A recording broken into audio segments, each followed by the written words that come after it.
Assalamu alaikum and good evening, everyone. This is Ishan Isaac with Zishan on air, and we are live with the Facebook Live as well as YouTube Live, and we're also live on Instagram. So we're live on all these platforms as we speak. And if you have not subscribed my YouTube channel, please do because that's how you will get connected through YouTube as well as with Facebook Live and YouTube and then Instagram. So that's how we continue to reach all over the world through social media. This is the only program from Houston, Texas, that is so versatile and also in its own form and its own format, the only one that is being multi-streamed all over the world as well as through the legacy media with our radio airwaves in Houston, Texas with FM 95.1 and 1460 AM as well. So AM and FM both. And if you have not subscribed my YouTube channel, please do and connect with me through social media because that's how we reach masses. And that's the beauty of this entire technology as well as social media. And with AI, it's going to be amazing. Who knows? I will have a hologram here and I may be somewhere doing some other things. That is very possible. So today we're going to discuss some interesting topics. Like always, the first one has to do with the Trump pushing back on criticism of economy in contentious primetime speech, which was broadcasted with the mainstream networks for 20 minutes. A lot of critics are asking, well, what was the need for it? And some who are even mega supporters are also worried about the economy, anxious about the future. And some are calling it, no, that's great, it's a Trump moment. And some are calling it Trump's Biden moment. So the jury is out there. I'm reporting, you decide. In a speech shorter than his usual hour plus events, and which was full of false statements, according to the Washington Post, the president promised a better economy in 2026. Well, we certainly hope that Mr. Trump, President Trump, literally focus on the economy and get the economy going. And at the end of the day, it's always about the economy because that's what America is all about. We're the capital of the capitalist world, and we got to make sure that people are employed, they put food on the table, and then healthy families mean healthy businesses, or healthy businesses mean healthy families. And at the same time, healthcare and education, all these are topics that transcends with different cultures and faiths and any political ideology. President Trump delivered this sharply political televised speech Wednesday evening, focused heavily on the economy, an effort basically that is important now because of the declining public opinion numbers as well as ratings and view, even among some supporters that has not lived up to key campaign promises. So Trump said, quote, America is respected and our country is back stronger than ever before, unquote. Trump said, quote, we have poised for an economic boom, the likes of which the world has never seen, unquote. So you decode this and you be the judge based on how you're doing in Trump's economy. They call it Bidenomics, Bidenomics. Never studied that in any economics classes. And then this is Trump economics, although they're not calling it like that, but it's Trump's economy. So that's what the president has said. So let's hope that we have a strong economy in 2026. And some also say that hope is not a strategy. So I don't know what to say. I'm just someone like you who's watching me and listen to me. And I really thank you. And I really am grateful. I really appreciate that you listen to Zishan on air. You listen to me. And then you also are connected with me through social media. Barack Obama is in action. So former President Barack Obama tells House Democrat that party should focus on the midterms, not ideological divides. Well, duh. I mean, what can I say? Because obviously that's what the Democrats should be focusing on. I mean, look what you guys have done in the previous election. That gave MAGA and Trump and Republicans this victory that we have never seen before. And now the onus was on them. And, the jury is out there, midterm elections. In some cases, yes, Democrats will be successful, but in some cases, we'll see. Obama spoke in a conversation with Jeffries at the event, which was hosted by the Democratic Congressional Campaign Committee to support House Democrats. The event was attended by Speaker Emerita Nancy Pelosi, and she's a former speaker, so they still call her obviously as a Emerita status.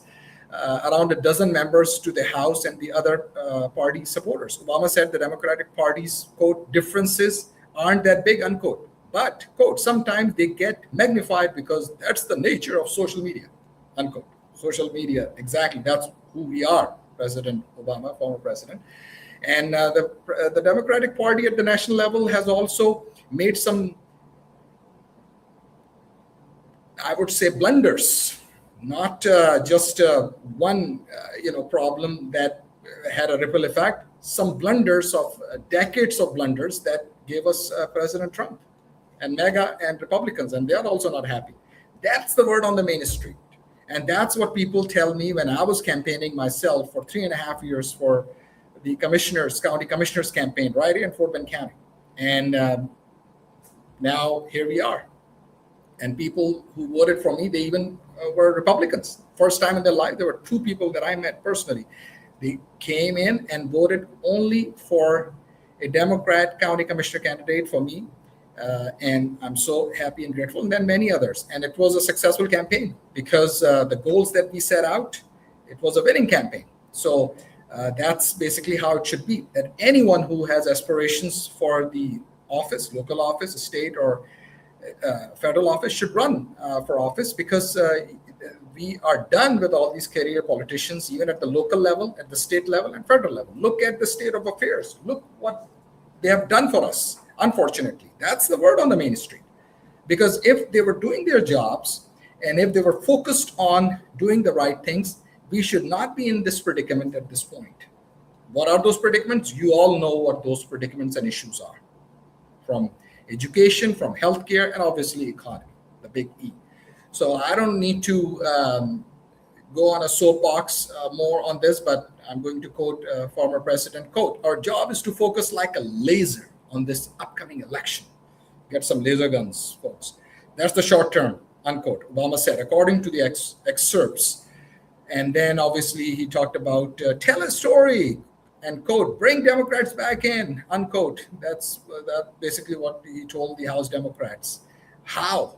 That's the issue. You need to connect with the voters. Unfortunately, that's why President Trump has been successful, because he literally focused on the issues that no one was talking about, and then also why Bernie Sanders and AOC were so successful in their fighting the oligarchy tour. And that's why even Mamdani has been successful, because he connected with the people, regardless of the terms that some people throw out there, oh, commie, communist. Yes, some of the issues are very liberal issues, very far left. But at the same time, people have voted for Mamdani as an example. And now the onus is on him, because once he is sworn in, the clock starts ticking and he will need to deliver. So we'll see. Fed reappoints 11 regional bank presidents in unanimous vote. So that was something that they have done as a Trump-proof situation. So even if Jerome Powell is ousted or resigns under pressure, no issues. This independent or semi-independent body, which is the Federal Reserve, as every country has their own central bank, US has an independent central bank because the US Treasury borrows money from the Federal Reserve. So look it up and do some research on this. So by law, the Reserve Bank presidents serve concurrent 5-year terms and must undergo a reappointment process near the end of each term. That was reported by Reuters. That process this time was concluded by the Fed board earlier than at any time since at least 2006, according to US central bank records. So that's basically what they've done, and they've done everything according to the process, according to the rules in the books, and that's what they have done. So the unanimous agreement appears to have included Governor Stephen Miron, whom Trump appointed to the Fed board a few months ago after Adriana Kugler resigned unexpectedly. The reappointment covered all the regional reserve bank presidents except for Atlanta Fed President Raphael Bostic, who previously announced plans to retire early next year. The Atlanta's Fed's first vice president, Cheryl Venable, was reappointed and will serve as acting president until the bank's board finds a successor. Deputy Attorney General Todd Blanche explained the DOJ was ensuring that the identities of Epstein's hundreds of victims were redacted from records. So this is another major news in terms of Epstein files. A lot of people are not happy. There's Representative Ro Khanna from California is making his case. We'll see what happens because they did not release all the files. But the Trump administration is saying in coming weeks they will. And now some are calling for the impeachment of the Attorney General, Pam Bondi. And we'll see what happens. Is it politics as usual? Time will tell. It's the developing news. Boston News has reported that man suspected of Brown University shooting, MIT professor slaying found dead in NH storage facility, authorities say. And this is definitely good news. And we always say thank you and to our law enforcement and to first responders. And they did a superb job in terms of locating this person, and he has been found. And this is where we need to see, they continue to make all efforts whenever these type of things are done in the shooting type situation. So 6-day manhunt led law enforcement to New Hampshire, New NH facility, storage facility. And political exposed individual redacted from files. That's the Epstein information released, quote, grossly fails, quote, unquote, comply with the law. To comply with the law, says Massey. Massey, he's another lawmaker. And then Ro Khanna, as his ex tweet or on X, he basically said the DOJ's document dump of hundreds of thousands of pages failed to comply with the law authored by Representative Thomas Massey. He is the one who, one of the authors, or he's the author of this law to release Epstein files. And one document, 119 pages of grand jury testimony, was completely redacted. I explained what is missing and what the survivors and their lawyers are still basically are looking for. And he goes on to say this. So we'll see what happens. Now, in the international news, Pakistan court hands Imran Khan, the former Prime Minister of Pakistan, and his wife 17-year jail terms in another corruption case. Khan faces dozens of cases filed since he was ousted from the office in 2022. He's still in jail, and it's been more than 2 years, ranging from corruption to anti-terrorism and state secrets charges.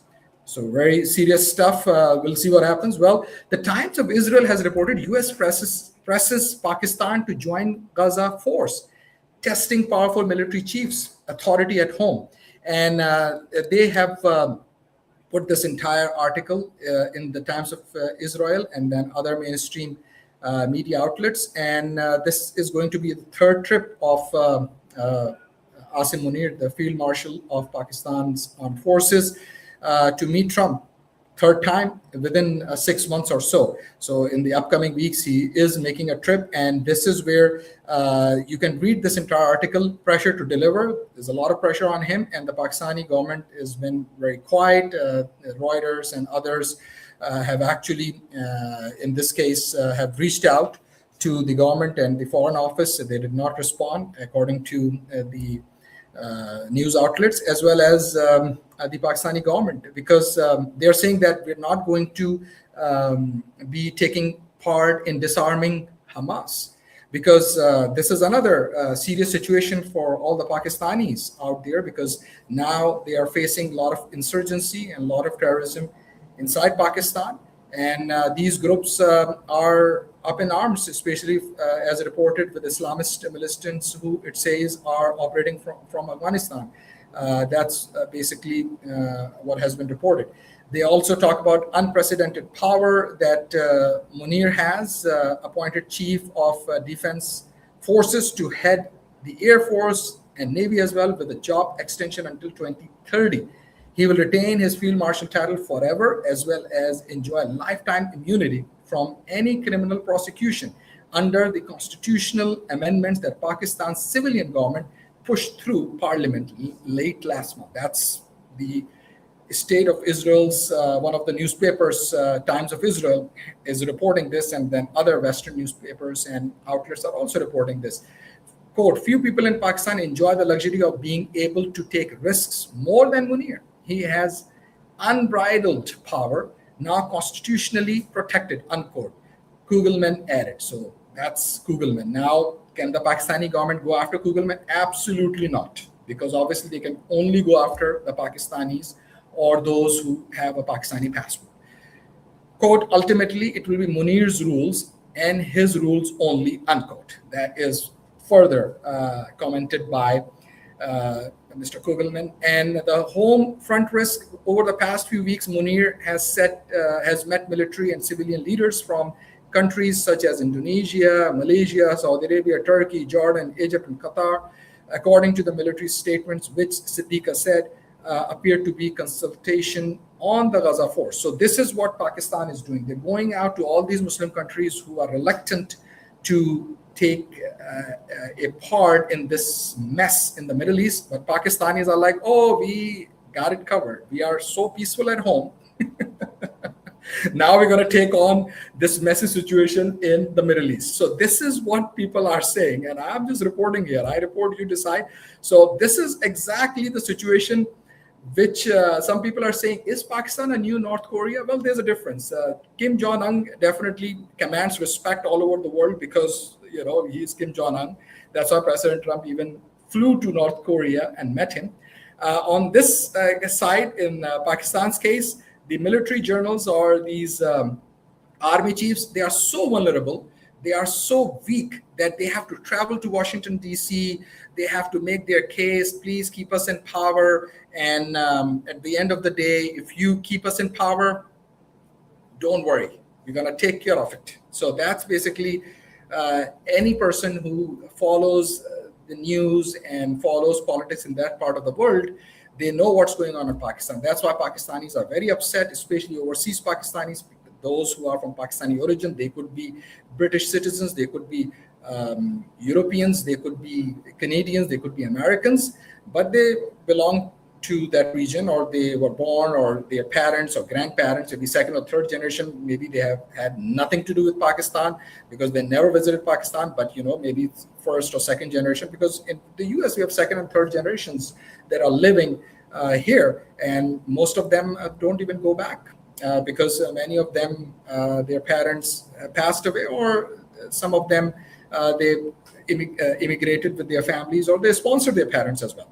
So now the pressure obviously is coming from the people who are from Pakistani origin or from Pakistani descent who are living outside of Pakistan, and they are scratching their heads and they're saying, what the heck is going on? Obviously, they can speak their minds and they are independent, and many of them are independent thinkers, and many of them are also associated with some political parties. That's where you would see some clashes, unfortunately, even on the streets of London, with the clashes between the regime which is in power and then the opposition party or Imran Khan's party. So unfortunately, this is the situation. And then while Islamabad had outlawed the group, its ideology is still alive, and this is where they're talking about this anti-Israel rhetoric in Pakistan, which the politicians and especially they use to continue to garner support from the people, although behind the scenes they're ready to go, meaning even to recognize Israel. And that's the word on the street. That is what people are talking about in their living rooms, in different political discussions, in different groups or in different forums. Some may say it openly, some may not say it openly because of the fear of their family members who may still be back home. So that's the story. Abdul Basit, Senior Associate Fellow S. Rajataram School of International Studies in Singapore said, if things escalated once the Gaza force was on the ground, it would cause problem quickly. Quote, people will say Asim Munir is doing Israel's bidding, unquote. It will be foolhardy of anyone not to see it coming, unquote. So now all pressure is on Asim Munir. And that's what happens when you have a one-man rule. You cannot go back and say, oh, by the way, I need to check with my parliament. I need to consult with political parties. You are now in the corner.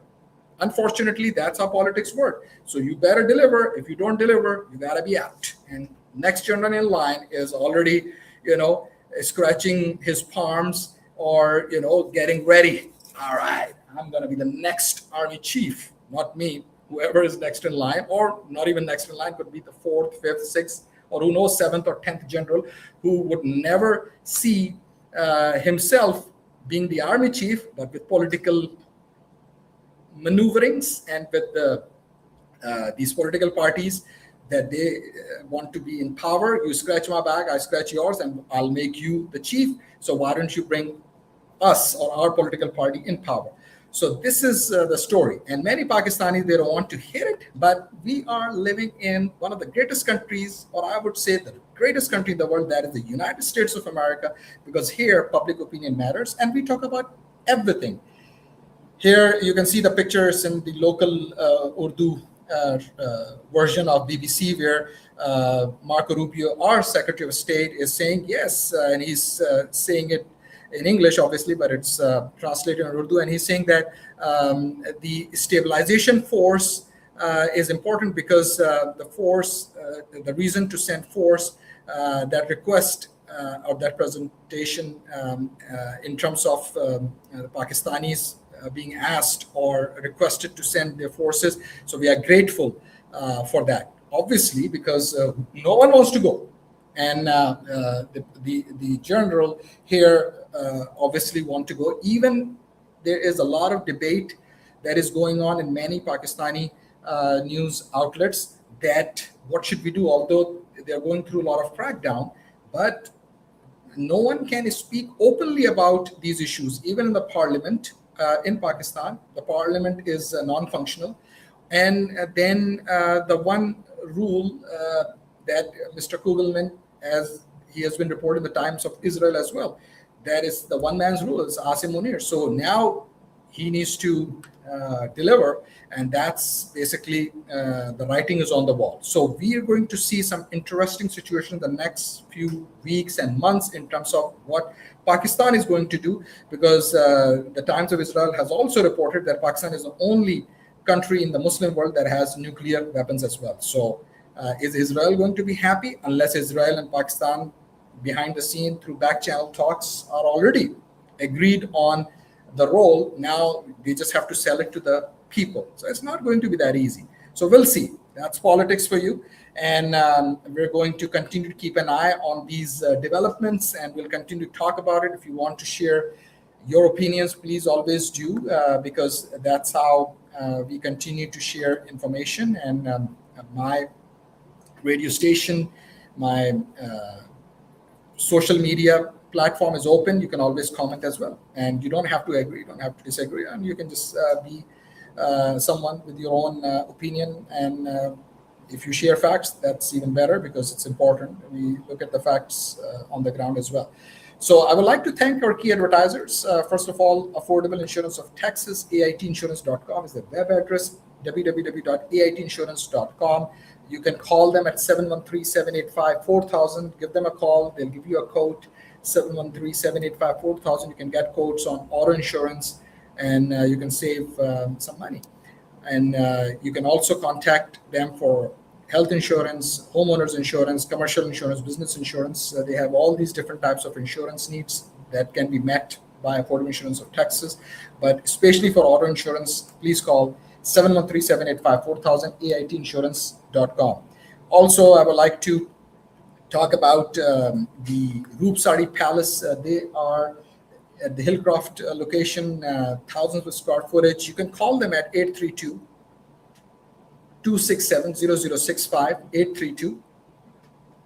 832-267-0065. The numbers are on the screen, and they will pass on the parcel. They'll mail the parcel anywhere in the continental US from East Coast to West Coast. And for bridals, for grooms, they have a lot of collection for brides and grooms, and for men, women, and children and toddlers of all age groups. And on the web, you can see the collection and thousands of square footage under one roof. You'll see a lot of different collection of designer clothes at very reasonable, affordable prices.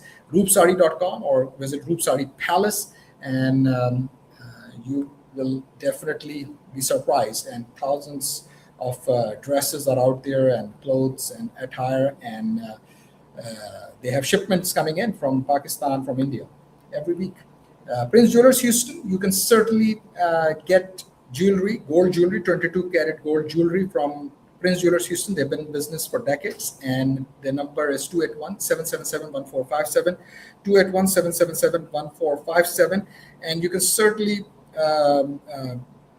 go and even sell your old jewelry, old gold jewelry, and buy new gold jewelry with new designs. So light sets, heavy sets, with whatever grams of jewelry, gold jewelry you want to buy, 10 grams, 20 grams, 30, 40, 50, 60 grams, you name it. And then you have a lot of collection there. You'll see a lot of collection, chains and even earrings, all different kinds, and rings, you name it. They got it. 5901 Hillcroft Suite C3, Prince Jewelers Houston, in the Hillcroft Shopping Plaza, 281-777-1457. Now, I would like to talk about one of our other sponsor advertiser, and that basically is about this key information that I'm going to show on the screen. Chef is needed. That's right. If you are a great chef, especially you know how to make biryani. That's a very popular item of people from South Asia, from Asia, especially from Pakistan, India, Bangladesh, that region of the world, even Afghans, Nepalis, they all love biryani. So they are looking for a chef. Call Mike, 832-605-0600, 832-605-0600, and call this number because Mike is looking for a chef. And also, if you are a Pakistani or Indian chef, call Mike. And they are looking for their Demasi Sugarland location, but don't show up on Demasi Sugarland location. You got to call Mike first. So you got to call him, talk to him. And if you know how to make excellent biryani or Hyderabadi biryani, even korma, I would say, and other delicious food items, you certainly would be in a very good spot to be the next chef, especially for making biryani and these specialty food items. So call Mike, 832-605-0600. And you can see the number on the screen as it's still showing up, 832-605-0600. Chef is needed. And a lot of people who are chefs, they make a lot of money. So if you are that chef, please call Mike, 832-605-0600. With that, I'm going to sign off from our social media and continue with the traditional legacy media. And if you have not subscribed my YouTube channel, I highly encourage you, advertise you, and then click on the bell icon as you always hear it, or I also hear it from other people, because that's how we get the latest information, news, and analysis, and our own discussion in a very casual, in a manner that average Americans or everyday Americans talk about, because it's about us, it's about our future, it's about our children and grandchildren's future. And we live in the greatest country in the world, that is the United States of America. So our stake is here. We live here, we die here, our children are being born here, our parents and grandparents. And at the end of the day, we love this country, and I highly advise you that stay connected. And that's how you can through Zishan On Air. With that, I'm signing off, and please subscribe my YouTube channel. Also connect with me through Facebook as well as on Instagram. With that, signing off. Thank you.